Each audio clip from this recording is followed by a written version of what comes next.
we're going to talk about bid events. Simply put, in logistics, we initiate a bid event to renegotiate our rates and prices.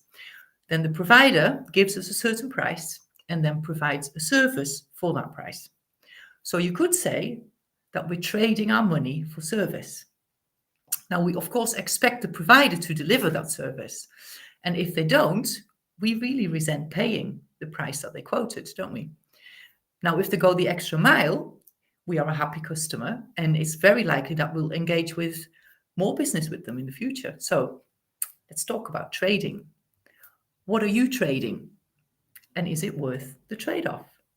So let's take a look at a couple of examples.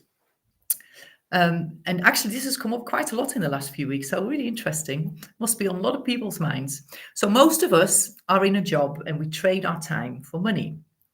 Now, many of us, and especially if you're in a more senior position, we sign a contract for a number of hours to work every week, and then our pay is based on working that number of hours. But many times, we actually end up working way more hours than was agreed, right? So an exercise that I like to do with my clients is to work out your hourly pay based on your contract, and then work out your actual hourly pay based on the hours that you are putting in. And it's likely to be quite a big difference. So ask yourself, is it worth it? And if not, I recommend that you do something about it. Now, if you're happy working the extra hours, negotiate additional pay. But if you're not happy to work the extra hours, then stop it. Way easier said than done, right? Now, did you know that the main reason that you're working the hours that you're working is because that's become a habit? Now, one of the things I help my clients with, and it tends to be one of the first things that we sort out, is to change that habit and to get your life and work balance back again. And part of that is to learn to set clear boundaries for yourself and to other people. So you see, most of us think that the other person should know that they're asking too much of us. But if we keep doing it, no matter how much we complain, if we keep doing it, how do they really know, right? So when you set your boundaries, what you're doing is actually helping everyone else to set theirs too.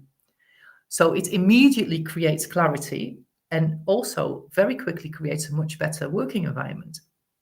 Now, reach out if you want to know more about the ins and outs of creating more free time. And you can do that very easily and very quickly without losing status or any finances. So give me a shout if that's something you want to take a look at. Now ask yourself, what else are you trading? It's a question to ponder maybe over the next few days.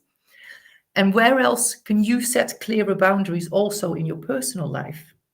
Have to think about that one. Now, there's a big difference between giving and trading. As Jane Wilhite, I think I pronounced that right, said, givers gain. Now, there's a natural law in play which dictates that energy always comes back to its source. So when we freely give, it must come back to us. Now, the mistake most people make is that they think it's going to come back from where we gave it to, but that's not the case. It can come back from anywhere. So, for instance, if I do something kind for you without expecting you to do something back for me, it will still come back to me from somewhere or something else. But if we are fixated on the source of the return, then we actually completely miss the return. So, in fact, when you're doing something for someone with an expectation to get something in return, you are not giving, you are trading. So ask yourself, if you feel like giving something to somebody, but then you're wondering, well, why should I?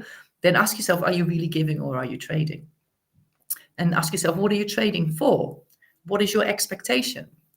Is it a fair expectation? And actually, does the other person know and understand that you're expecting something back from them? It gives great clarity, right?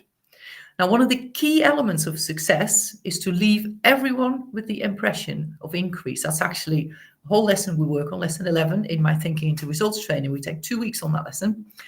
Now, the thing is that everybody wants to feel important. Everybody wants to feel like they matter. So when you make a point of leaving everyone feeling better from interacting with you, guess what? You feel good because you're focusing on the positive, and they feel good because you've left them with a feeling of increase. So for the next couple of weeks, here's a little exercise. Look good, look for the good in everyone and everything, and then point it out. So a great exercise I do in my training is to write down 6 things about someone who's bugging you.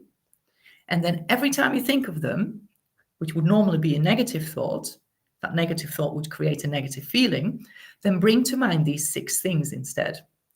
Thing is, you'll feel better. Your energy will be different when you approach them. And then they have to interact differently with you. They have to react to you in a different way because you're giving them a different type of energy. Law of cause and effect. If you send out good, good comes back. The trick is, though, it's not really a trick, but it has to be genuine and authentic, right? So work on that one, have fun with it, and then let me know how things improve through doing the exercise. Now give it a couple of weeks, right? And you've got to be consistent, and it will absolutely, I promise you, will make a massive change. Well, that's it. We're back in the new year with on-time delivery. So in the meantime, I want to wish you and all of your loved ones a beautiful Christmas and the most amazing 2024. Make sure that it's your year and that you're doing the things that you want to do in 2024. So enjoy your lunch, bon appetit, en eet smakelijk.